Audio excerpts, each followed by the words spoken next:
This is Transparency, a podcast by Gender Dysphoria Alliance, hosted by Aaron Kimberly and Aaron Terrell.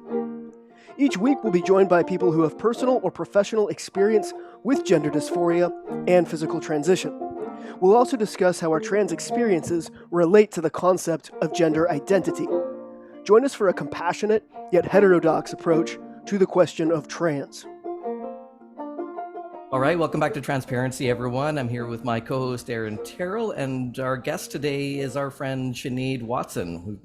We've had you on our show before, Sinead, but it was sort of a topic, and we didn't get a chance to just talk to you and hear your story. So welcome back to Transparency. Thank you for having me.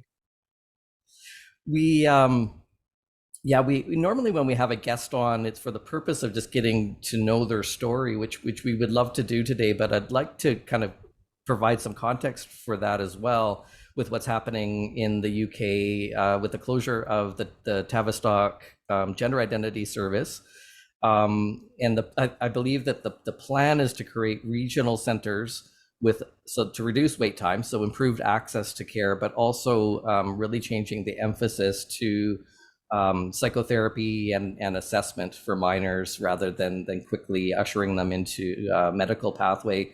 So that's part of what I'd like to explore with you today, hoping that change in how trans care is being done will have a ripple effect to other countries, including Scotland, and what difference that might have made for your story. But before we get to that, why don't we just talk? I'd love to just hear about your story. Yeah, I mean, obviously, been on here before and it was really great, so I'm very happy to be back. This is obviously going to be a very heavy topic, but it's important because these changes are going to be far-reaching. For me, I've been through transition, I've been through detransition, I've been treated at a gender clinic. I've experienced firsthand what the affirmation-only model does. And I'm saying that as someone who transitioned as an adult rather than a child. So the reason why GIDS at Tavistock was shut down, or is going to be shut down by next spring, is because they are essentially telling people who desire or think they might be trans that they are. And that's what I experienced because I wasn't a trans kid. I had some gender issues as a teenager, I think as many teenagers do. I don't think that's exceptionally rare, and then I went to the gender clinic as an adult and I told them I wasn't a trans kid. I resented being a young woman while I was blossoming, for lack of a better word, but again, not uncommon. But instead of explore any of that with me and say, okay, you weren't a trans kid, no gender dysphoria as a kid, and then it started when you hit puberty and started to develop. At that point, they should have said, well, we need to talk about that, because there's obviously more there. But because they were doing the gender affirmation approach instead, they said, what do you want to be called? And I said, a trans man called Mr. Sean Watson, he, him, all the rest of it. And they did that right off the bat. There was no question. And, as I've spoken about in some other places, I wasn't very well in my 20s. I had multiple breakdowns, I had multiple suicide attempts, I was on a psychiatric hospital, I was arrested multiple times, I was fucking nuts, I really wasn't well, I was very unstable. And the gender clinic knew all that, and they weren't interested in addressing it. All they were interested in was saying, you are Mr. Sean Watson, you're a trans man, and that is beautiful and brave, and you've got nothing to be ashamed of, and we will call you whatever you want to be called, and if you believe you're a man, then you are a man.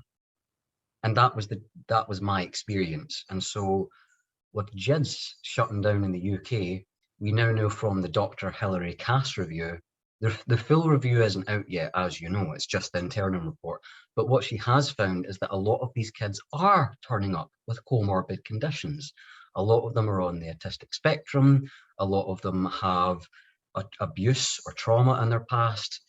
From the whistleblowers, we know that many of them come from homophobic families. We know that eating disorders and all these other things are playing into it.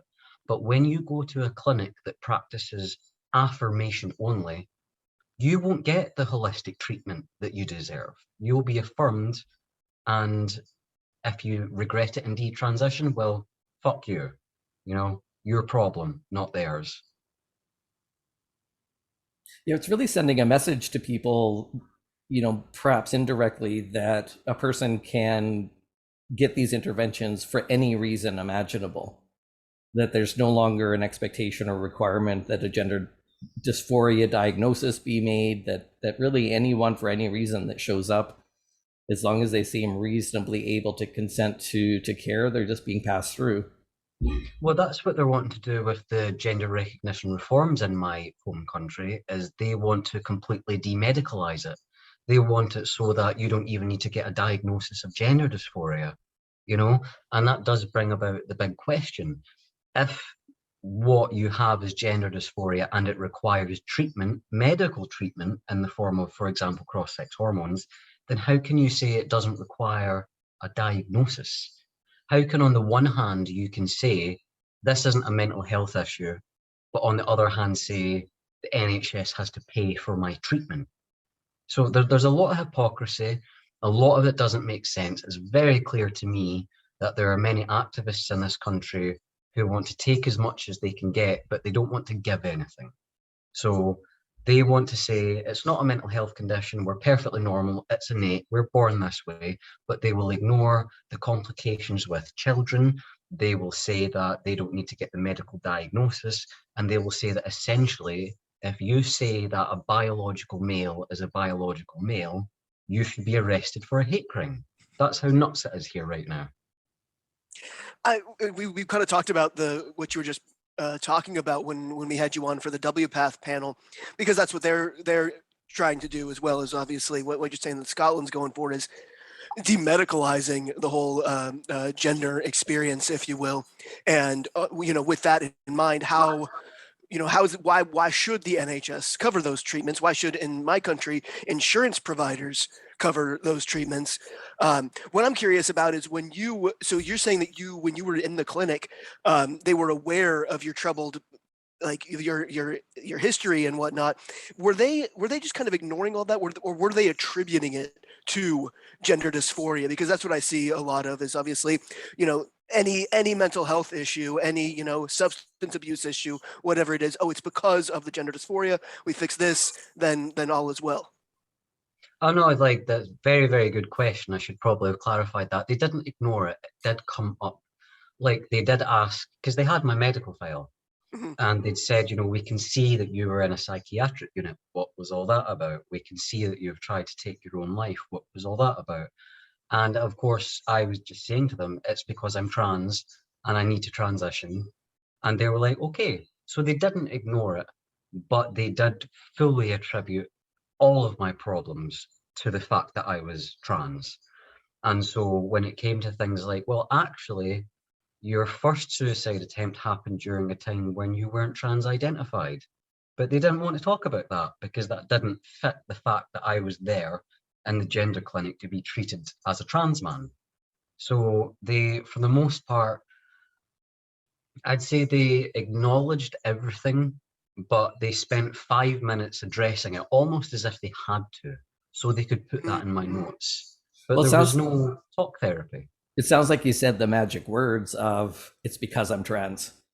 Yeah, and I've seen how it feels. I've seen that way of thinking before. Like I've made referrals to, let's say I've been working with a client. I've made a referral to another service because that they're psychiatrically unstable. So I've sent them to specialized psychiatric services, and the referrals have been rejected because they've said, well, they're saying they're trans, so and they haven't started their hormones yet, so let's get them started on that first and just see if all these other problems magically disappear. And that seems so backwards. It's like, let's try these irreversible medical interventions first and see if their psychiatric problems stabilize, rather than stabilizing them psychiatrically and see if they still are motivated to transition at that point. Well, that's what they're wanting to do now. Now that they're shutting GIDS down, they're wanting to put it to the regional centres that are going to take a holistic approach, which is what they should have been doing the whole time, frankly. So now that we are going to see that the CAS review found out that a lot of these kids did have comorbid conditions, so they're going to shut GIDS down. They're going to open these not open them, the regional centres already exist, but they're going to put into them these gender services for these young people. And you know what, if they turn up with an eating disorder, if they turn up with a self-harming problem, if they turn up with trauma, they will actually get treatment for that, which they should have been the whole time. Because what, like, as other Aaron mentioned earlier, you know, should the NHS be paying for this? I do think the NHS and insurances in other countries should cover medical transition, but the caveat is for genuine cases. You know, I don't think that the taxpayer should be paying for some confused 17-year-old who discovered she was trans 2 weeks ago to get on testosterone. Of course not. Of course not. But there's a big difference, as the pair of you know very well, between what used to be considered transsexual and what's now considered transgender. And I think the reason why we are seeing trans acceptance drop so dramatically in current years is because we all know that the vast majority of these kids and these teenagers are not trans. We know that. But the big problem is, you know, aside from their own words, how do you prove that? When these clinics are not giving them the appropriate therapy, when they're not exploring comorbid conditions, these kids are so convinced of it because of the social contagion aspect. In many cases, it's because most of their friends are in the exact same situation as well. How do you navigate that? It's interesting that I've heard two very different takes on the changes at the Tavistock clinic. Like, both the trans activists seem happy about it, and those that are wanting reform in the system are happy about it. And I'm just wondering, are you seeing very different news reports over there about because I'm just curious, why is this the case that everyone is celebrating this and have a very different interpretation of what's actually happening over there? Well, the reason why some trans activists are celebrating is because they're saying basically the only reason why JIDS got shut down was because of the appallingly long waiting times. And it really was disgustingly long. You know, these children were in a lot of distress. They were waiting years to be seen. So they're right on that. Mm-hmm. The problem is they're cherry picking. All you have to do is read the cast review. If you put a link to the cast review in this YouTube video, people will be able to see it for themselves. That was not the only issue that Dr. Hilary Cass brought up, but it's the one the trans activists have decided to focus on.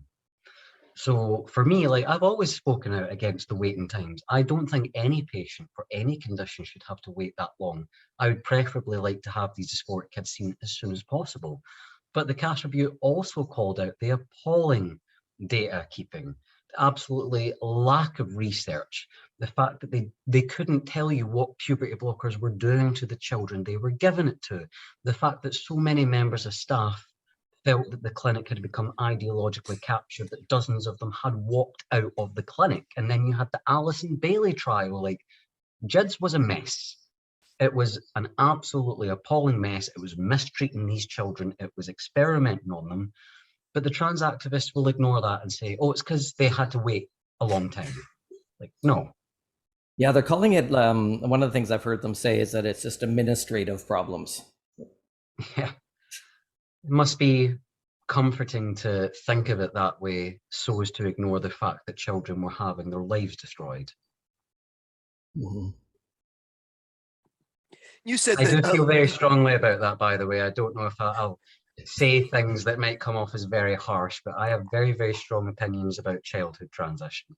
Well, that's what it all boils down to, right? Is that these are people, right? It's not just numbers. It's not just administrative decisions, that there are actual children, young people going through these clinics and being harmed. I'm sure some of them will do well, right? As you said, I mean, those that are receiving the treatment that was actually designed for them, I'm sure they will do well, but probably not well supported either. I mean, that's one of the changes that I've seen in the system, is that even for those that have lifelong gender dysphoria who may do well with medical interventions, there's so little psychological and social support that isn't really ideologically captured. And that, I think, was even the case back when I transitioned. I didn't benefit from many other services that had been designed, because you go to the support groups and the facilitator is just like a peer facilitator who's sleeping with all of the participants, and they're very toxic environments. And anyone that is reasonably stable going into these interventions, why would I want to go into these groups where everyone is struggling so much more with mental health issues and you know, addictions and things, I wouldn't want that of a child, right? That is reasonably stable. They just have gender dysphoria, and you're putting them in these groups with people that are seducing them or getting them hooked on drugs, or Well, that is not one thing healthy. that you two must think about an awful lot. I mean, as you know, trans men who are just going about your lives and getting on with things, you must have felt the shift that once upon a time you were just trans men going about your life. Now the activists have pushed this so much into public consciousness that you can't go. I don't know about you guys. I can't go a fucking day without opening, you know, BBC News or STV News, and there's a trans story there, but it's a ridiculous one. It's not even like an understandable, oh, this is a human being. It's, oh, this trans woman has forced themselves into this female only space where there are vulnerable victims who don't want that male there. And there's a difference between, I would say, reasonable accommodation. For example, bathrooms. I'm kind of unpopular in this regard. I think trans men should use men's bathrooms. I think trans women should use the women's bathrooms on a pure point of, like, come on, Aaron, if you were to walk into the women's restroom, you'd be asked to leave, right? You know, it's just, it's common sense. But when we get to things like sports and prisons and rape crisis centers and things like that, there needs to be some reasonability. And so you could be the most lovely, wonderful, friendly, harmless, docile trans woman in the world. You're still male. And so you shouldn't be going to a female prison. So it's things like that where you, well, tell me if you have seen that shift where once upon a time people were just like, live your life, live and let live, I don't care, to now there is more hostility, isn't there? There absolutely is. Yeah. I think I first noticed it about 2014 or 15, I want to say, is when the shift came from the, like, this is something that we that like the legal fiction that some people who are distressed about their sex live as the opposite sex, and we make these reasonable accommodations, as you said, to around 2014 or 15, it became this this thing to be very loud and vocal and celebratory about, and that made me really uncomfortable. And then it was around 2017 when I realized just how pervasive that all was. But yeah, I remember for selfish reasons being upset. I was at university at the time, and there was this art exhibit being put up that was trans bodies, and it was all these like top surgery scars and whatnot, put it up in this gallery, and I was mortified, like absolutely mortified that this was an art installation. But everybody else, you know, was celebrating it as they do. But yeah, that was my kind of personal anecdote when I saw, oh, something different is in the waters, and I do not care for it. It is weird though, isn't it? Because I remember back when, before I had my double mastectomy, I remember the big thing among the trans men that I knew was you wanted a surgery that made the scars as less visible as possible to Right. make it look like a man's chest. Yeah. Whereas now it seems to be a lot of these younger trans men, they want the visible scars to post the picture and say, I'm a trans man and I've had the surgery. And it's like, this younger generation of trans men are so different from the trans men that I knew back in the day who were a bit older, where the same things, you know, they say stupid shit like, I'm just going to take testosterone for a little bit to get the deeper voice and the facial hair, but then I'm going to stop before I go bald. No trans men back in the day that I knew would ever have said that, you know? A lot of it is vain and it's shallow and it's naive. It's I keep going back to this because I don't know how else to frame it, but what they're doing is they're appropriating transsexualism, right? And it Yeah. feels so wrong to say that because they're damaging their bodies and their lives irreversibly. But that is what it is. It's like, yeah, I don't know how another way to phrase it other than appropriation. But then when you see these young people who are like 16, 17 trying to figure out how to get heart-shaped nipples after their top surgery, it's like, this is gonna be tough on the other side of. It's so bizarre, isn't it? Because like, I don't know, like the vast majority of trans men that I know, including yourselves, I know you're a bit more public because you do transparency in the GDA and stuff like that. But most of them, they would literally shoot themselves in the foot before they outed themselves as trans, because that would go against the whole purpose of passing in as a man in the world. And then you've got these younger, they're not always necessarily younger. I don't know why I keep saying that. You've got stupid adults as well. Yeah. But you know, these people these days, where as soon as they identify themselves as trans, they announce it and it's in every bio they have, they bring it up all the time. I don't know about you guys, but I don't find gender interesting. I don't find sexuality interesting. I don't care who you want to take to bed. I don't care what pronouns you want. You know, tell me what your hobbies are. Tell me what your talents are. Tell me where you've traveled. Tell me interesting stories about yourself. I don't care about your gender or sexuality. But you've got so many people now who make that their entire personality. And that's why it's so dangerous, because if you have someone young enough, vulnerable enough, naive enough, malleable enough, and they do make it their whole identity, even if they're not genuinely trans in the sense that they have gender dysphoria, they will go through it with the full medical transition because they've deemed it in their mind to be so important. And that is dangerous, especially for kids on the autistic spectrum. And that's what I found in 2017 is people who were clearly transitioning to be trans. That was the entire point. And when you're saying about, like, you know, what are your hobbies, where places you've traveled, I think what a lot of it is that they don't have rich lives apart from, like, everything happens on the internet. And so on the internet, everything's about identity labels, because you're not a whole person. You're just a few, you know, flag emojis and identity labels. And so I think that's where, you know, it's people who spend their lives online and they have nothing in their real life to be excited about or celebrate. It's like, okay, I'll you know, kind of collect and polish these identity labels, and then and that is my personality. That's what I can celebrate and talk about with other people who have latched onto this same identity label. And just baffling that medical providers don't seem to realize that's what's going on.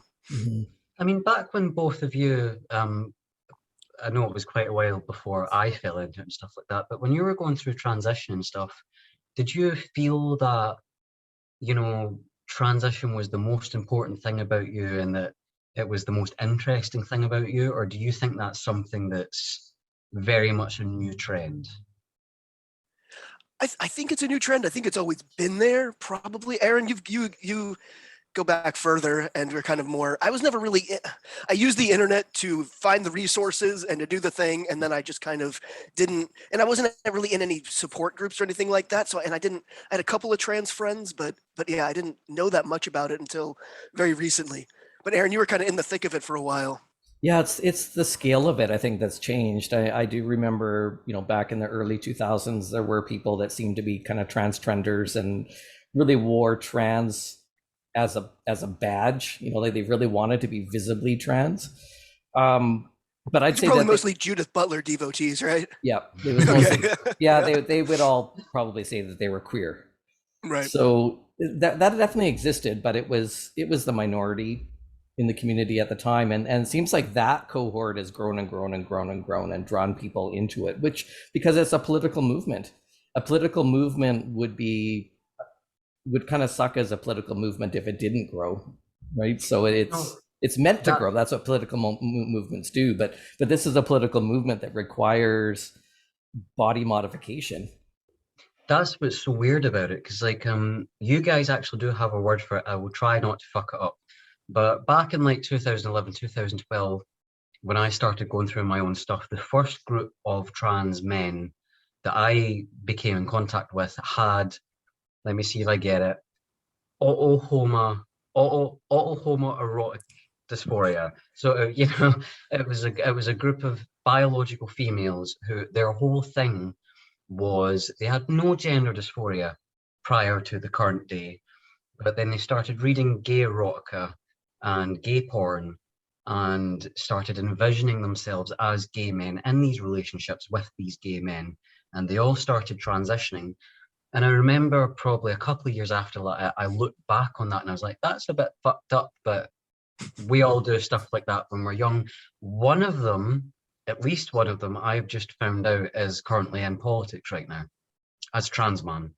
And that was the thing that I found so crazy about it, because like to me, back in the day, all the trans spaces that I was in, it was online. It wasn't in the mainstream media. It certainly wasn't being spoken about by fucking politicians. It wasn't impacting sport. It wasn't impacting rape crisis shelters. It was this online sort of clandestine thing that was going on. Yeah. Okay. Now I'm seeing it everywhere, and it's nuts. That reminds me of something Helena said. Like she retweeted some kind of just asinine, ridiculously hyper woke, for lack of a better word, something that somebody with a blue check mark, and I don't know who it was anyway. And Helena said something like along the lines of, "It's so bizarre to see professional people basically saying the same things I was saying on Tumblr in 2013." I was like, yeah, that's because all of the people on Tumblr in 2013 are now adults in professional institutions saying the same shit. Like it's embarrassing. It's really embarrassing because like I remember, I don't know about you guys, but I was on Tumblr, I was on all those things and blah blah blah. And you would laugh at it. You wouldn't take it seriously. And now I'm listening to Nicola fucking Sturgeon of my home country of Scotland talking about non-binary people, and I'm like, what? How? How did we get here? And then you sit and you try and have an amicable conversation with these people, and they're like, if someone doesn't feel male or female, it means they're non-binary. And I'm like, what do you mean feel male or female? You either are or you aren't. Like, I've got so much sympathy for trans people because I've been there and I know that transition can be beneficial. I cannot get behind the non-binary thing because when I was growing up, it was called androgyny. And it didn't involve cutting your tits off, and it didn't involve cutting your dick off. It involved dressing how you wanted, acting how you wanted, and being yourself. The big problem, as Aaron pointed out earlier, is that this new thing involves irreversible medical treatments, and that's why it's dangerous, or it can be dangerous. I think about the messaging too, since like you said, Aaron, around 2015, it seems to be when it just these weird things started popping up into the more public discourse. And I think one of the problems I have with that, I mean, there's many, but I was just quietly living my life as a trans man, as most of the trans male friends that I have, they're just quietly living their lives as men and aren't part of the trans community anymore. And I know for myself, I've negotiated that with the people around me by telling on an as needed basis, telling my story, being honest about, I had gender dysphoria, I had this, very rare intersex condition, and this was the treatment for it, and I've moved on with it. So I have negotiated boundaries with people on an as needed basis in my life on my own terms, using honesty. But the public message, and with the queer theory framing of all of this, now they're speaking on my behalf. They're speaking to the whole public about this is trans, this is what trans is about, which isn't my story and it's not my reality, but they're shaping what people think of trans people on a mass scale at the expense of people like me that have just been quietly living their lives. And I already have a story to tell. I don't need someone making up some bullshit queer theory story on my behalf that's actually hurting people like me, because people hear that queer theory stuff and they think it's stupid, and they reject it, and they think, well, if that's what trans people are about, then this is all stupid. That is the worst part, and it's one of the reasons why I speak about it so much, because literally every single trans person I know in real life and not online, they don't walk around with a fucking trans sticker on. They go to work, they take care of their kids, they do their hobbies. Like, you wouldn't even know, and even if you did, it wouldn't be shoved in your face. It's just, they're just people, And now you've got all these activists. Whatever happened in 2015, I know one of the big things was that Caitlyn Jenner came out. That was one of the big things in 2015. You had other things like Laverne Cox appearing on some magazine. At some point, Jazz Jennings came out. So at some point in the mid-2010s, the mainstream media was flooded with positive trans material, and then all the articles came out. You saw more and more trans YouTubers coming out and talking about how beautiful and stunning and brave transition was. Blair White came out, I think she came out roughly around the same time I was on YouTube back then, so that would have been 2015 or 2016. And she was the outlier, where she was like the first, the word wasn't used back then, but gender critical trans person. And the reason why she got so popular was because she was literally the only trans person back then who was visible, who was speaking out against this. Whereas people who weren't in the trans community didn't know at the time, the vast majority of trans people back then did not fall into gender ideology. We did not buy this. We didn't support the transitioning of children. We didn't support the idea that you don't even need dysphoria to be trans. But those nutty activists were so vocal and so in your face that in a very stunningly short period of time, trans people went from being a small, but, you know, very much to themselves minority to now the general public are sick of them. And that's not fair on you guys. It's not fair on the vast majority of trans people, and it's the activists that are essentially destroying many years of LGBT rights through everything that they've been doing. Yeah, and then people who object to it, trans people who object to it, are then called transphobic, self-hating, yada yada. So you hate bizarre. yourself, Aaron, except I do. So, going back, you said that you you kind of discovered the concept of trans on the internet. When was that? Like, what was going on in your life, and what about what you're seeing online appealed to you? So it was probably about 2011. The date I normally say when I talk about this is 2012, because I know for a fact that I was online on these forums in 2012 because I just turned 21. And that was something that I spoke about on these forums. But I could have found them in 2011, where prior to that, I had I'd been kicked out of my mum's house. I'd got a bit of a drinking problem going on. I'd been assaulted. I'd gotten into a bit of trouble. I was kind of all over the fucking place at this point. And in my head, I kind of thought to myself, all of these problems are because I'm a woman, and that if I'd been born male, I'd be so much happier and people would have respected me more and I would have stuck up for myself more, and all these silly things you tell yourself. You know, I don't think that way at all anymore, but that was where I was back then. And I really, really did truly believe that had I been born male, my life would have been this amazing thing, and that the reason why I hated myself so much was because I was female. I don't think that way anymore, and we can get into that later if we've got time. But yeah, at the time, 2011, 2012, I fucking hated being a woman. I really hated it. And so I used to fantasize about being a man, and I'd go back into memories, and what if I was a boy then rather than a girl? What if I was a man then rather, you know, what if I'd been my ex-girlfriend's boyfriend rather than her girlfriend? And just convinced myself that everything would have been so much better.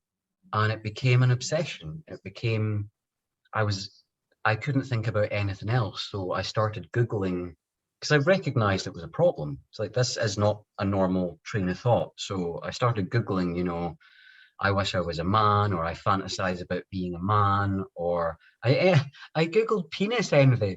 That's what I thought it was. I was like, is that Freud? And I Googled all this stuff, but rather than finding like forums for psychiatric help, rather than finding counseling groups, rather than finding groups of women similar to me who were trying to work through it, I found trans material. And so I found so many YouTube videos and blogs and forums on places like Susan's Place, where it was just all these guys who were my age and were saying, you know, I was born female and I felt this way about myself, and then I transitioned and I felt so much better. Or I hate being a woman and I hate having boobs, and as soon as I got them cut off, I felt so much more comfortable in my body. And, you know, I became obsessed. If I wasn't at work or I wasn't at college, I was fixated into these websites and done nothing else, completely self-isolated, didn't go out with friends or anything like that. I obsessed over this material. And so within a very quick period of time, you know, I'm talking less than a year, I went from being someone who had never heard of the word trans before. I didn't know what transgender was, never heard of gender dysphoria. I didn't even know that you could inject hormones to get secondary sex characteristics of the opposite sex. And within a year, less than a year, sorry, I went from that to I am a trans man. I need the cross-sex hormones. I need the double mastectomy. I need the hysterectomy, and I need the phalloplasty, and I need them now, or I'm going to kill myself. That was how extreme my thought pattern went. And because here in Scotland, I don't know about you guys, but we don't need a letter from our doctors. You can self-refer. And so I just called up the gender clinic in Glasgow and said, put me on your waiting list. I want to transition. And they said, okay, and put me on their list, and the rest is history. You were like 22 years old at the time? When I self-referred, I was 23. Okay. So by that point, yeah, a couple of years. I would say between the age of about 20 till about 23 was when the obsession really, really blew. And I came out to friends and family. I socially transitioned, I binded. And then the self-referral was at 23, and the medical transition started at 24. What I hope will change is earlier intervention. Like if professionals who kind of understood, who were mental health savvy, had intervened while you were struggling but hadn't landed on I want hormones yet, right? You were just struggling as a person, you were distressed. If someone had intervened at that point to help you sort it out, right? Because I think it's most young people are showing up to clinics saying I want hormones, and that's what the clinics are offering. I wonder what will change as when the clinics become a place where young people go to get counseling for these things. I wonder how that will change people's expectations or the timing of when they go and seek help. Yeah, I mean, that is one of the scariest parts, isn't it? Because I can say almost without a shadow of a doubt that had we been having this conversation in, say, 2015, just bore I started the hormones, but while I was right into it, and you both sat me down and very reasonably tried to speak to me, I would have said, fuck off, give me the hormones. Mm-hmm. You know, there was so little you could have done. But there was absolutely a point, I would say, between 2011 and 2012, where I could have been reached. And I actually did go to get help. You know, I'd been self-harming, so my family got me to go and see my GP. He put me on an antidepressant called fluoxetine. I had a really bad reaction to it, so I came off it. And that's when I turned to alcohol and developed the alcohol problem.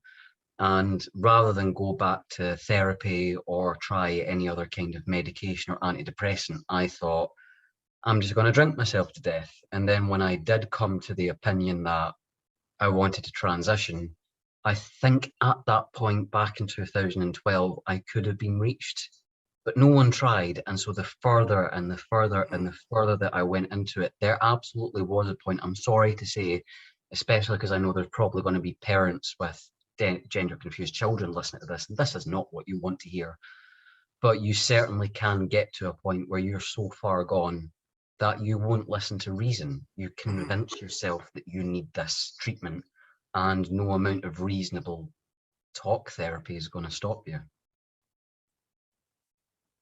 Yeah, and at that point, I think if people are attributing all of their distress and attaching that to a single solution, which is the medical solution, I can imagine at that point it would feel, if anyone tried to slow that down, it would probably feel uncaring and invalidating. It's like, why would you want to prevent me from accessing this thing that I know in my mind is going to make me feel better? The problem is exactly. We don't always know. Because like you guys know yourself, right, that when you go through transition and it's actually beneficial to you, like it doesn't solve all your problems. It manages the gender dysphoria, but you know, sometimes you're still going to feel a bit shitty, and sometimes you're going to be a bit angry, and sometimes you're going to stress about this or work or your relationship or what. It doesn't magically make you feel like £1,000,000. You know, you're still a human being, you're still going to struggle with stuff. Whereas with a lot of these kids that are getting wrapped in this, they think that when they transition, they're going to feel amazing all the time. And it's like, I'm sorry to have to tell you this, but being miserable every now and again is part of being human. Sometimes you are going to be sad. Sometimes you are going to be stressed out. Sometimes you are going to feel self-conscious. Sometimes you are going to feel lonely. You know, that's just a part of being human. And if you're struggling with all these things, and you have convinced yourself that injecting testosterone or swallowing some estrogen pills is going to change that, then you have been horribly misled. Yeah, and It's really a pyramid scheme, is how can't help but see it like that. It's like one person gets convinced it's the right thing, and then proselytizes, and on it spreads through the internet. Sorry, go on, Aaron. It's okay. I've lost my train of thought. I was going to say, like, how are you guys feeling, in general? Because a lot has happened. You've got Jids at the Tavistock shutting down. Stonewall's credibilities basically went to shit. You've got Canada now talking about wanting to reform policies on gender. I mean, how are you guys feeling as trans men watching all this unfold? Personally, I feel very positive about it. It's a long time coming. I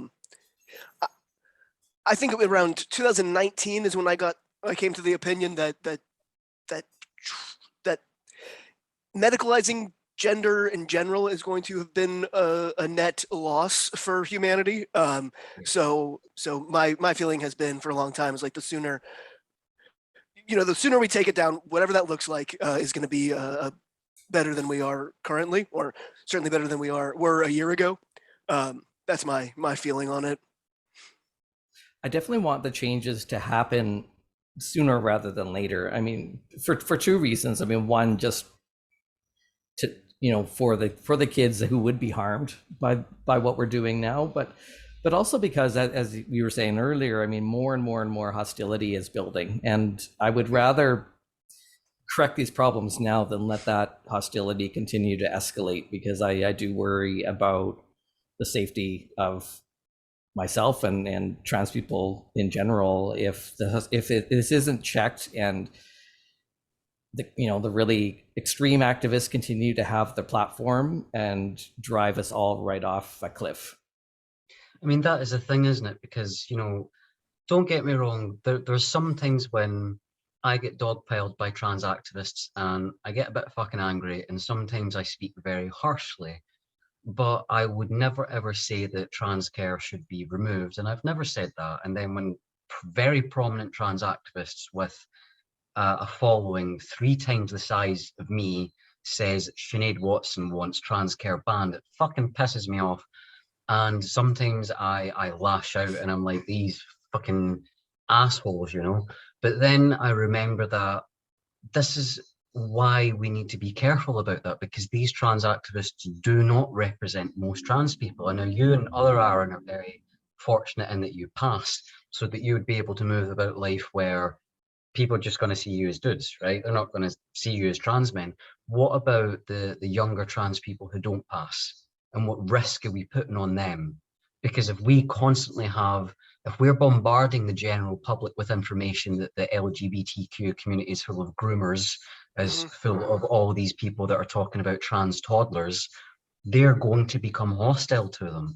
And so I don't want young trans men and young trans women being targeted because of the careless, selfish, just baffling behavior of these activists who, as far as I can see, they don't actually give a shit about trans people. Have you also noticed that they do tend to be male to female transitioners who do not pass? I wonder if that's part of the part of their MO, or what motivates them is they can't pass, they won't pass. I wonder if that has something to do with how they discuss these issues and how vitriolic they are. Yeah, I mean, on the one hand, I've got quite a bit of sympathy and empathy for them, because sure. not all of us have money. So if you've got someone like Caitlyn Jenner who can pour, I don't even know how much, but at least hundreds of thousands of dollars into surgeries and treatments that will, Caitlyn Jenner looks like a woman. Doesn't sound like one, but if you were just looking at a picture of her, you'd think, oh, that's a woman, And a lot of younger trans women really, and especially like if they happen to be tall, if they happen to be broad of shoulder, if they happen to have lost their hair, if they just generally happen to be very masculine, to think that they're ever going to pass is pushing it. But if they spend enough time online, they'll convince themselves that they will pass. And if they happen to be attracted to females and they convince themselves that they'll transition and get themselves a hot goth lesbian girlfriend, you know, and then they go into all these lesbian forums and the lesbians tell them to fuck off. Like, that doesn't feel nice. That doesn't feel nice. But at the end of the day, it's because this individual has been misled by the community that claims to care for them. Mm-hmm. And that's one of the reasons why I don't believe in an outright ban of trans healthcare or coverage, like public funding or health insurance, because I don't want this to be those with money and the ability to pay for surgeries and these procedures have a better life than working class people who can't afford that. I mean, and especially when one of the predictors of the persistence of gender dysphoria is being of a lower social economic status. That's been in the literature. I think it was one of Zucker's papers that said that. So I don't like multi-tiered systems of care where you know, the wealthiest people get access to things that poor people can't. Like, my personal opinion is that as long as the treatment is proper, and that's what we're hoping to happen here in the UK with GIDS being shut down, if we're going to do a holistic approach, so you have an individual patient come to you, they have depression, an eating disorder, and gender dysphoria. You treat the depression, you treat the eating disorder, you keep them in counselling for a couple of years, the gender dysphoria persists and is consistent and is long lasting. And even though the other issues have been solved, this individual still suffers from gender dysphoria and wants to transition. I would have no problem with the NHS covering that treatment because I think that it would genuinely benefit them. But when we're talking about 19, 20-year-old kids going to these clinics and within a year, despite their unaddressed issues, they're on cross-sex hormones, no, I won't pay for that. You said something earlier that, because we were talking earlier about the activists and how some of the trans activists seem to have a very different interpretation of what's happening at Tavistock than we do. And something you said earlier sort of put an idea in my head about that it seems like trans culture is very paranoid. Like, there's a lot of messaging within the trans community of, you can't trust cis people, you can't trust doctors, you can't trust counselors, right? Unless they're trans, don't trust them, because we can only trust other trans people. And so as soon as you say something that is the least bit counter to what the trans activists are saying, they have this very paranoid reaction of, well, you're only saying that because you're a Nazi who wants us all to be exterminated, or you're only saying that because you have this other motive and you really want to shut it all down. And so the fact that the Tavistock decision means regional centers in which people are actually going to benefit from being able to access care faster. And so because it hasn't just all been scrapped and shut down, they were probably thinking that's what we were all looking for, right? They probably, in their minds, they had this big catastrophe in their mind about what all of this was going to amount to and look like. And it hasn't all been shut down. It's just being redesigned and reformed with improvements. So I wonder if that's maybe what they're celebrating, is a haha, you didn't win, because they were projecting onto us what they thought a win on our side would look like. That's exactly it. They have convinced themselves that we're all a bunch of evil TERFs who want to completely ban trans healthcare. Whereas the reality is, ever since the very day that I started speaking out, I've always said, I know transition is beneficial for many trans people. I do think they should have access to their hormones and their surgeries. And in the cases where it's a genuine case, I think it should be paid for by the NHS. I have always said that. But the problem was, that's not evil enough for them to justify the way they treat us. And so they had to constantly come out and say, the TERFs want to ban trans healthcare, they want to ban treatment for trans youth, they want trans youth to kill themselves, they want trans people to be genocided.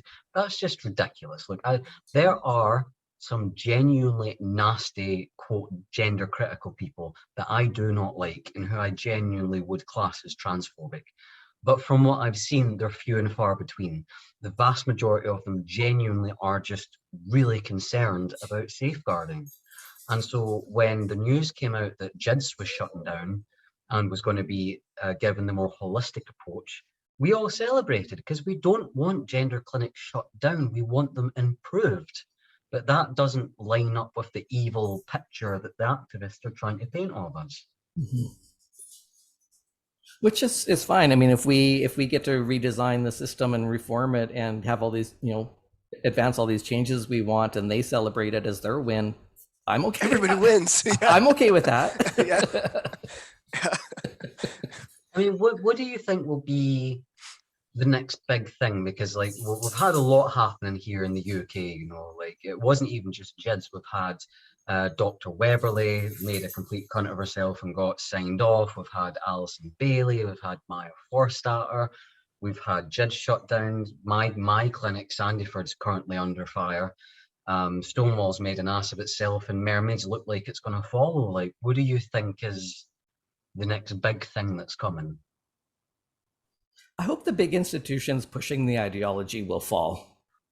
I mean, that seems like the logical next step to me, is if we've determined that these ideologues have distorted the truth, and that's where healthcare system got so distorted and unsafe. I hope that there's a silencing of those ideologues in the first place. So organizations like Stonewall, or other, we don't have Stonewall here, but institutions like that are pushing this agenda, I think we're seeing crumble, that people don't trust what they have to say. Once, it's like the Wizard of Oz and the curtain's been drawn, we see that he's just a frail old man behind the curtain, right? That are just pulling all these levers and creating this illusion. I think that's the next thing that's gonna collapse. I hope. You hope. That's all you can do, right? I mean, I don't know. I've got some predictions about what's going to happen in the UK, but like as a unique sort of situation for me, of the detransitioners that I speak to, most of them are from America and Canada. Not most of them aren't from the UK, and so all these changes are happening in the UK, which is grand. But then I think of the detransitioners that I've spoken to from the US and Canada. And no offense to you guys, but it's fucking nuts over there. Like, what he's doing, I just saw that idiot Rachel Levine, commenting earlier today before I came on to speak to you.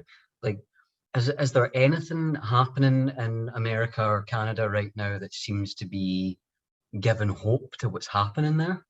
Other than people starting to speak out in Canada, nothing started to shift here, but we're really behind what's happened in the UK. But what my understanding of what's happening in the United States, of course, the federal government is pushing trans affirmative care and trans everything, but the individual states that see what the problem is, and when politics become involved, it becomes a right versus left issue, and I don't like that that's happening. But it's my understanding that how it's been explained to me is that in the United States, they don't have the option of doing a judicial review. They don't have that built into their system. And so what the individual states are trying to do is pass sometimes these very heavy-handed laws, knowing that will be challenged legally. And it'll eventually be pushed all the way up to the Supreme Court, where they'll have a chance to actually review the evidence. And that will be the equivalent of a judicial review of the evidence. In the lower courts, so in the state courts, the lawyers on the trans activist side are really trying to argue it on the basis of law and ideology. And they're trying really hard to keep the medical evidence out of those court cases. But the hope is that once it's actually pushed to the Supreme Court, because it'll be appealed and be eventually pushed to the Supreme Court, the hope is that that's where the evidence can actually be presented, and there'll be a ruling based on the medical evidence. Yeah, the problem here too is we're just such a wild west when it comes to healthcare and record keeping. Certainly with everything trans related, I'm just curious what that's going to look like, because we don't have centralized healthcare like you both do in your countries, and it's everything sort of. And it's not. I mean, there are obviously medical organizations that that kind of guide decision makings on and local healthcare basis. But I mean, we're talking like the APA, or the AAP, the American Academy of Pediatrics, they're completely captured by this. So like, I just wonder what it's going to look like healthcare wise when evidence is needed on a judicial in a judicial context, what that's going to look like. Because like, Planned Parenthood is not keeping. I mean, they're not following up with anybody. They're just handing out hormones to anybody who shows up over the age of 18, and like, you can get mastectomies without any counseling necessary. It's just like and then nobody follows up with anybody. There's no holistic system of trans care. Like I know Sinead, it's pretty like the Tavistock and that's all crumbling over there. But you guys actually did a much better job of this than we have over here. And so it's like I don't even like. Yeah, we just don't have the bodies in place to do the kind of reviews that you do over there, where things are much more, even in this context, holistically handled. I think a large part of it as well would also be that, and correct me if I'm wrong, because I've only been to America once, and it was when I was quite young. So I would one of the stereotypes that I get about America is that you're very sort of media driven and there's a lot of information. You've got all these news channels that say all these different, things. Whereas, and we absolutely have that here.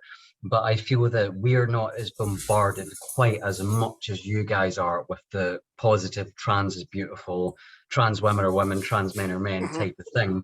Whereas over here, I don't know, a lot of and it has primarily been women, there has been a lot of men as well, but primarily women who saw some news story on a British morning TV show that said trans women are women, and these women have said, are they? And went away and done a bit of reading and then said, no, they're not, and then went to a protest and invited all their friends. Like a lot more quick to mobilize here, I would say.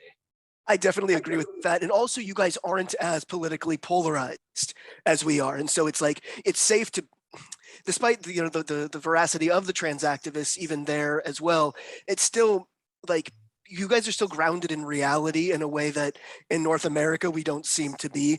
In the US, it's no longer like Republicans versus Democrats like it always used to be. And there was sort of a middle ground that was, that could be found. The polarization is so extreme now that you've basically got the woke on one side and the ultra MAGA on the other side. That's kind of what's dominating the airwaves.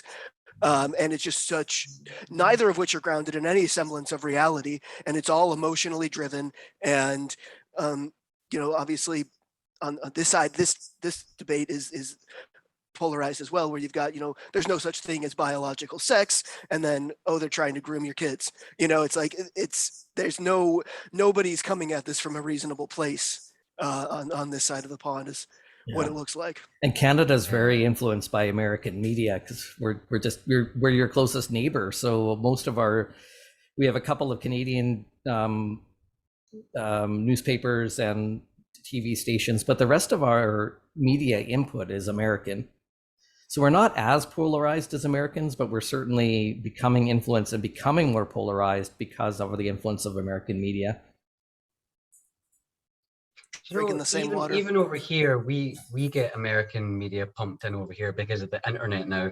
And I sit and I listen to some of the channels, and it's like, if you like Trump, you're a devil. If you hate Trump, you're a devil. And then Clinton and Biden, and like the way that people will say that they will cut friends and family out of their life for voting differently from them is nuts. Like that is weird to me. Like I have friends and family that voted no to Scottish independence. I voted yes, but I still love them. Never cut them out of my life for having a different political opinion from me. So yeah, it's like American political, I don't know what fervor is really weird to me. I think a lot of it too is we used to be a very religious country, like deeply religious and often fundamentally religious, and a lot of that's gone away. A lot of people have left, the religions they were born into, and that kind of the sort of the sense of group and tribalism and deeply held values, and that impulse has to go somewhere. And I think it's gone into like niche political affiliations. I think that's what's going on. Whereas you guys have always been a lot less religious, a lot less fundamental, a lot more, as I keep saying, like grounded in physical reality. And it's always been more of a class, like more like in the UK, and correct me if I'm wrong, you're very class aware and that's grounded in very tangible, real life, economics and generations of experience and whatnot. And so you guys have a much, yeah, generally you just seem much more grounded in physical reality and what is and is not true and is not relevant. Whereas here we're quite kind of woo, I guess is the best way to say it. And we kind of really like all those things that tell us we're, not just another, mammal. Yeah. You go into the darkness, Sinead. I know I was hoping that you wouldn't notice me relocating there because the other half has just got home. So okay. now that this I mean, all happened, if it's not like too personal, like one of the things that constantly pops up for me when I talk to the detransitioners and stuff is one of the big crises that hits them when they decide to detransition is they think that they're never going to find love. No one's ever going to want them. What man is going to want a woman who's cut her tits off? What woman is going to want a man that's grew boobs, blah, blah, blah. And I get where they're coming from, but at the same time, I'm like, I really do think that there's someone for everyone, or there's a type of people for every other type of person, And I mean, come on, if I can find someone, then these young 20-year-old women who've had mastectomies can find someone as well. And I was just wondering, as people who've went through the full transition and passed completely as men, was that a concern for you that you wouldn't find someone, or did you already have your partners? Well, I was single at the time, and I was very happy with the idea of continuing to be single. I didn't I didn't at the time. I was heterosexual, and I was not interested. I knew that gay men wouldn't want me, and I wasn't really interested in having a relationship. I enjoy and I was single for like 6 years until no, I had a girlfriend for like six short time. But anyway, I was happy being single for a long time, but it wasn't something that, and I made that conscious decision. I was like, I went into this kind of thinking this will make me unappealing sexually to anyone, and it was how I was kind of thinking it. And I made that decision with that in mind. That wasn't obviously the case, but that's kind of, I went into it with that frame of mind, which I think is kind of unhealthy on one hand, but also quite healthy on another. It's like, like imagine the worst case scenario, and if you're cool with the way, it also didn't seem like that big of a sacrifice for me either. I was so deeply uncomfortable in my body that it was like, I don't care, like this, and it worked. It relieved that discomfort, and I was also able to have, happy relationships. So it worked out. Yeah, isn't that the thing where realistically that transitioning will shorten your dating pool? Yeah. Purely because, for example, you said you were heterosexual, so Yeah. you knew that when you transitioned that there were going to be men that weren't into a female who looked like a man. Right. But at the same time, there's lots of people who, you're a very handsome man, Aaron. I don't mind telling you that. Oh, thank you. Like, well, a handsome trans man, in case people come after me for that. But you know what I mean? Like, of course you'd be able to find somebody. And I think that idea that, yeah, it shortens your dating pool, and it's going to, some people that otherwise would have considered you will no longer consider you. But this idea that when you transition or detransition, you might have to die alone, I really don't like that. Right. And I don't like that mentality, especially among younger trans and detrans people where, they're 21 years old. They don't know fucking anything. And they're like, I'll just live the rest of my life by myself because no one will ever love me. And I'm like, we need to do something about that narrative because it's going to royally fuck a generation up. Yeah, that's so true. And what does it say about, disability in general? I mean, people that are born without a limb or, some disability or people that, I don't know, end up with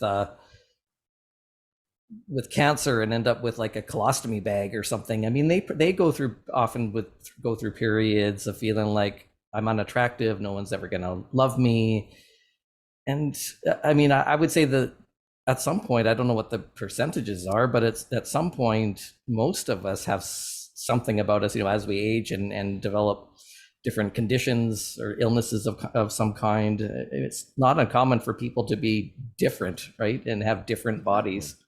But even then, when someone might even on first glance appear perfectly normal and healthy, and then you get to know them, and it turns out actually they have a condition that you can't tell, because my ex-girlfriend had ME, which physically she looked perfectly normal, but she would get really, really severe bouts where she was just incapacitated and she couldn't get up and go out and do things.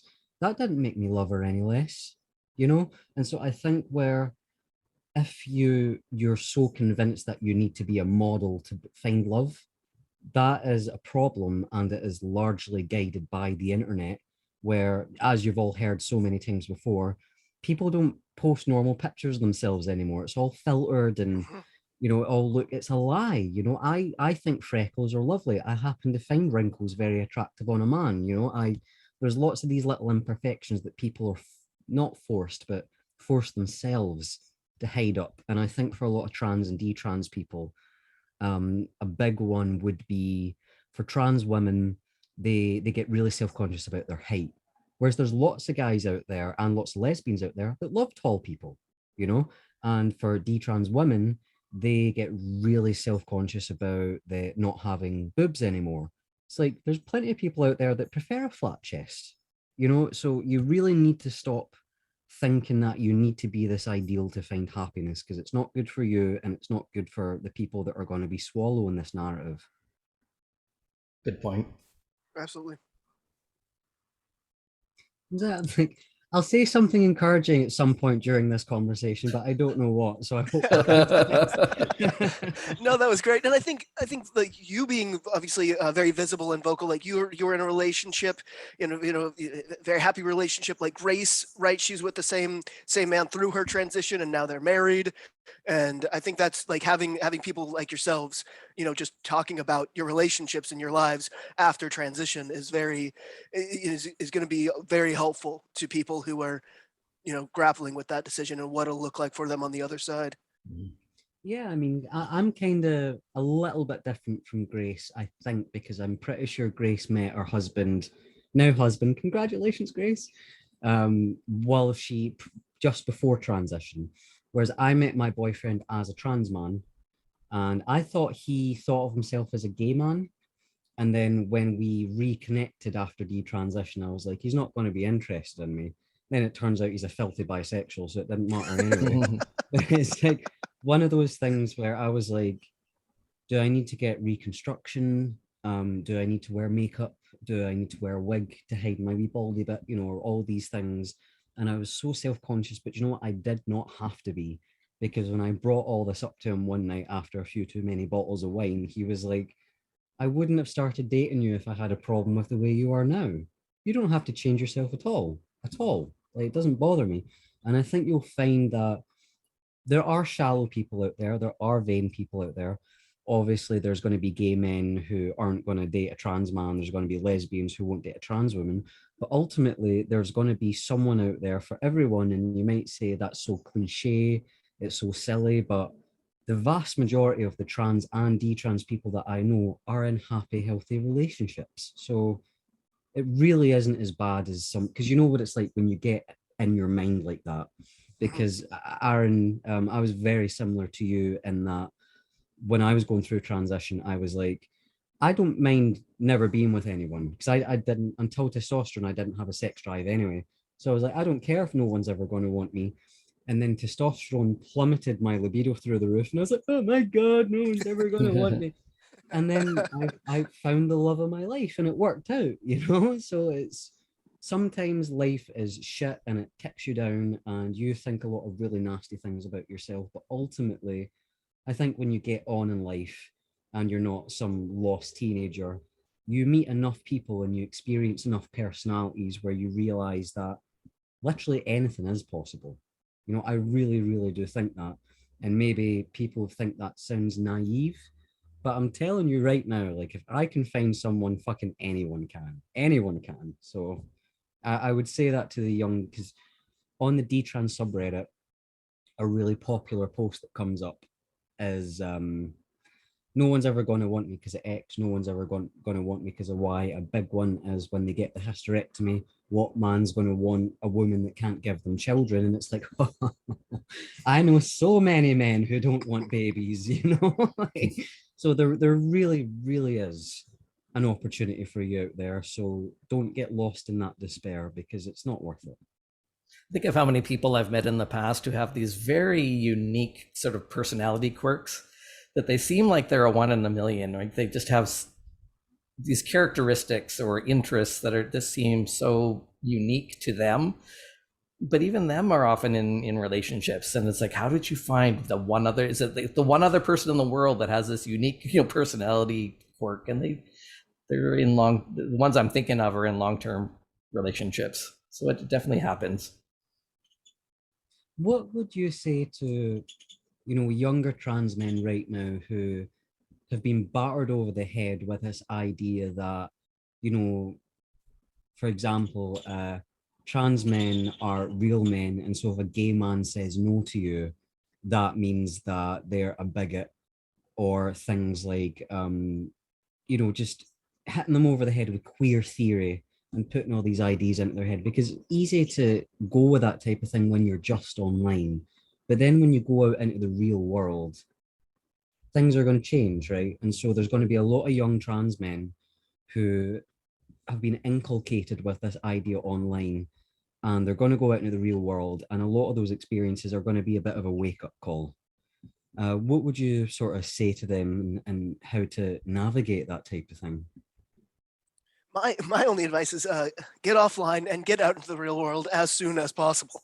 Yeah. That's about it, And process that disappointment and that confusion privately, because it really doesn't help matters if someone rejects you and says, "Oh, sorry, I don't want to date you," and regardless of their reasons, and regardless of whether you think those reasons are valid and reasonable or not. When has it ever happened that if you have a meltdown and start calling someone a bigot, that's the thing? It's like, oh, well, you're right, I'll date you after all. Like it's and that tends to be the trans activist response, right? Is this public outcry that, oh, these people are bigots, they won't date me. And it just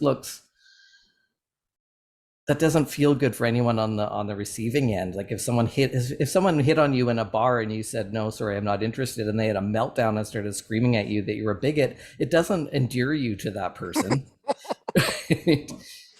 I do have a memory of before I transitioned, I used to go to a bar in Glasgow called the Polo Lounge. It's a big gay club, and there was a very lovely looking young lady there who was dressed up like Audrey Hepburn.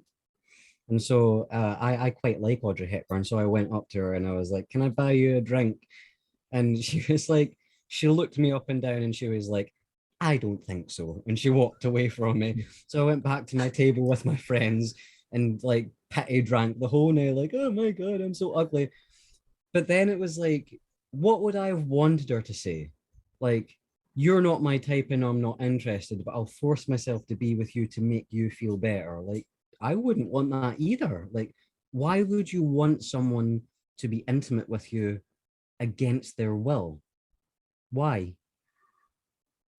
Yeah. I don't think they think that far ahead, really. I think so much of it is all just bred online. They spend all this time, like you said, inculcated in these communities that tell them, trans is beautiful, it's awesome, and people who don't feel that way are transphobic. But don't worry, you're part of this queer family. And so again, a lot of them are, of course, heterosexual relative to their natal sex, and then they try to pick up, people who are gay or lesbian that they consider to be part of their queer family. It's like that's the narrative. And then the response is, "Oh my God, gay men are so transphobic, lesbians are so transphobic. How could this be? Let's cleanse them from our ranks." It's just such a weird dynamic that goes on in the LGBT. Yeah, I mean, I don't know where either of you stand on the LGB without the T type of thing. I actually used to be opposed to it. I didn't agree with it, but then I found out about what they call the cotton ceiling and all that, and I was like, "Ooh, okay, fair enough." But I mean, it does hurt because, you know, having been trans myself for several years, I do have a lot of very close personal friends who are trans, not activists, just normal fucking people. And so whenever I get a bit drunk and a bit angry and I'm like, you know, LGB without the T and trans women are not women and it's important that we know this. And then I wake up the next day and I'm like, I know my trans friends aren't going to be pissed off with me because they're on the same boat, but at the same time, like, I don't know if my friends were constantly posting about detrans people in a negative light, even if they weren't posting about me, it would affect me, you know? I don't know if that makes much sense. Have tried to think of a proper way to word this because, for example, I know when I'm talking about trans activists, I'm not talking about you two. I'm not talking about my friends. I'm not talking about, you know, the Buck Angels or anything like that, because for lack of a better term, you're all pretty critical of gender ideology, but you're still trans people. And so when you're constantly seeing stories and articles and Twitter feeds and all the rest of it criticizing the trans movement, whatever the fuck that is anymore, I mean, it must sting even just a little bit. It doesn't to me. What stings is the behavior of people who are claiming to be trans and claiming to be advocating for trans people, and they're obviously doing us a terrible disservice. But no, I'm fully on board. Team drop the T, absolutely. And I like so for the your friends in your that you know in real life who are you know on the other side of those tirades, like when I see your Twitter threads basically doing the same thing, I certainly don't take it personally. I'm like, yes, she's right, you know. So like I don't I don't see them being too because again, you like I know you're not talking about me. I know exactly what you're talking about, and you know, and I completely agree with you. So I don't yeah, I can't imagine they would feel otherwise, but obviously I can't speak for them. But that's the problem with having trans friends who really don't like talking about politics, or they're not on Twitter, they're not online, Yeah, they don't know all yeah, this. And so, you know, if yeah, I say something like affirmative treatment is child abuse, and they're like, what? And I'm Mhm. talking about blind right, affirmation, and they're like, oh right, right, okay, you know, like they're not shush. They're not in the know. Sorry, my budgies have just woke up. Whereas, you know, and I think that's why right, most yeah, people do get hostile is they don't know entirely what we're talking about. When, Mhm. for example, we say a trans woman who has transitioned for less than a year should not be competing in women's sports.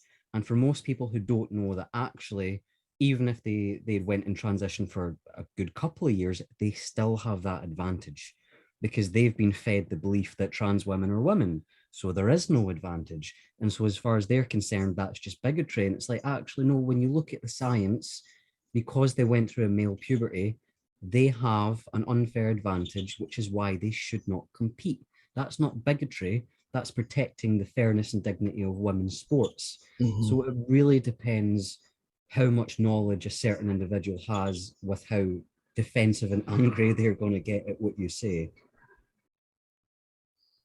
Yeah, and a lot of the lines that people throw out, like when people say, "Well, men don't belong in women's sports," I mean, it's it's breaking the social, or it's breaking the terms of our legal contract, right? Because up until this point, most people were using preferred pronouns, and so I interpret that as just trying to break through the ideological wall with coming up with these one-liners, you know, because I mean, I guess it could just be as easily said, trans women don't belong in women's sports if they've been through a male puberty, but it just, I think people resort to, well, men don't belong in women's sports. It just, because it's very clear, but I think a lot of trans people don't understand.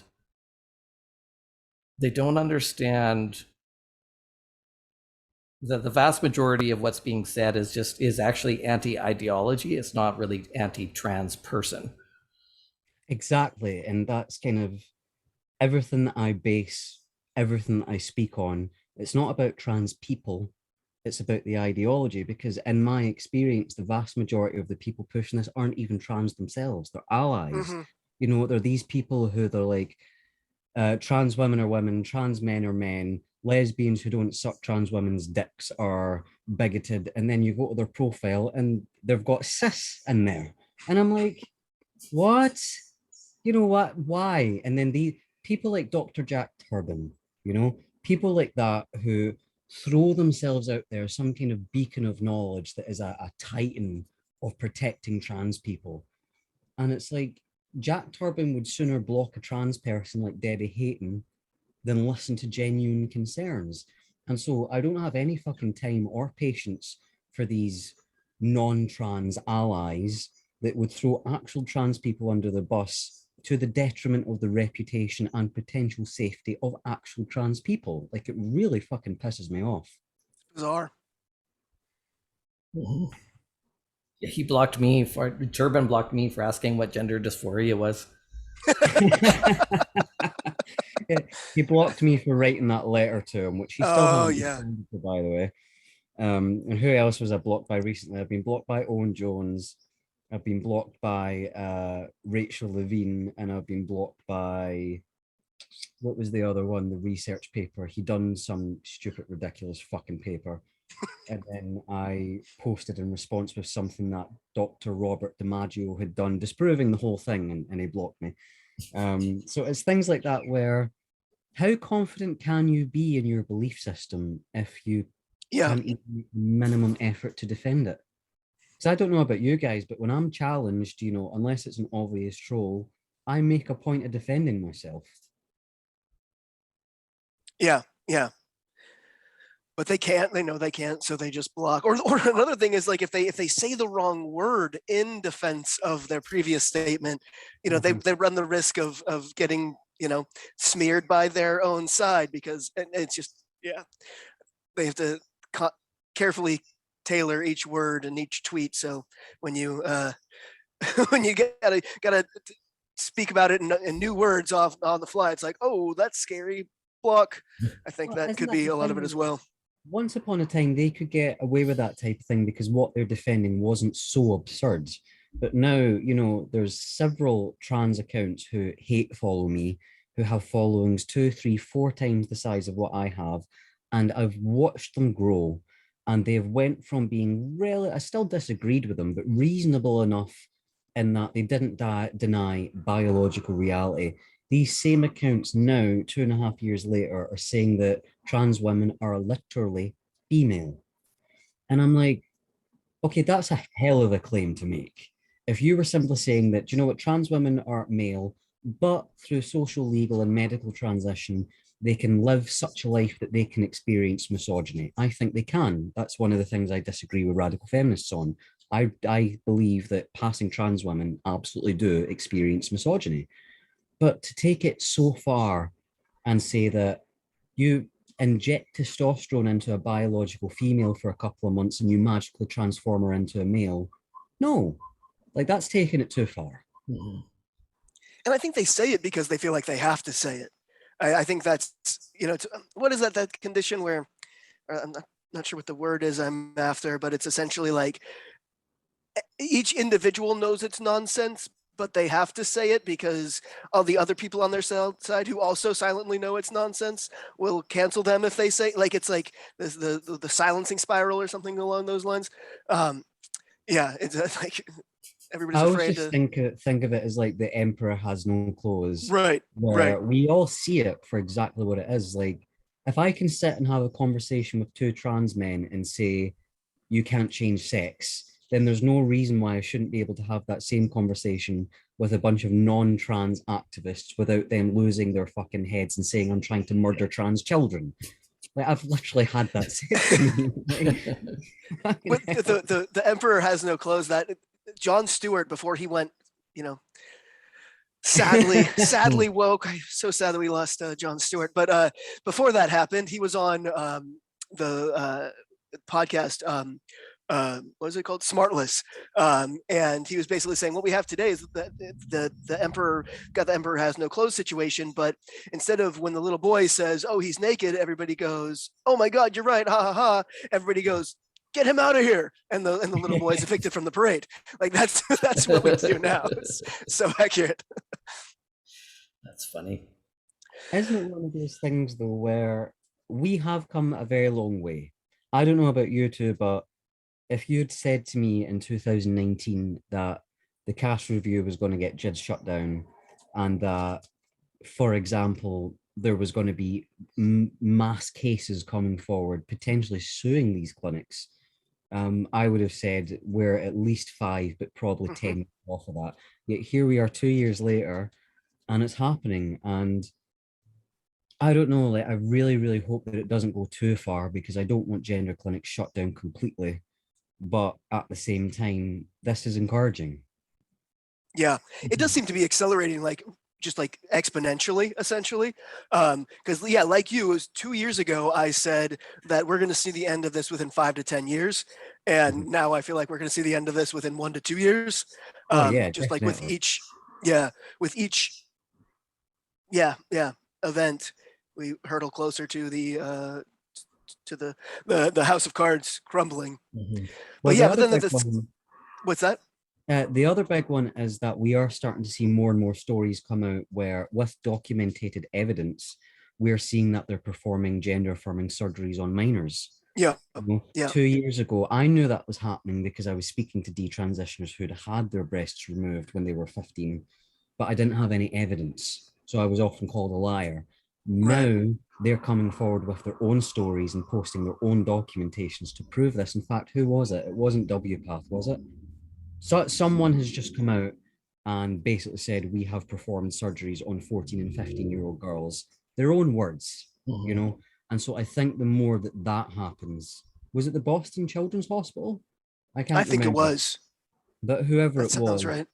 That is that's anathema to the public. They are not going to support young, vulnerable teenage girls undergoing double mastectomies because they're feeling a bit down on themselves. That's not going to fucking fly. So as I've been saying this whole time, the trans activists will be the end of the trans movement.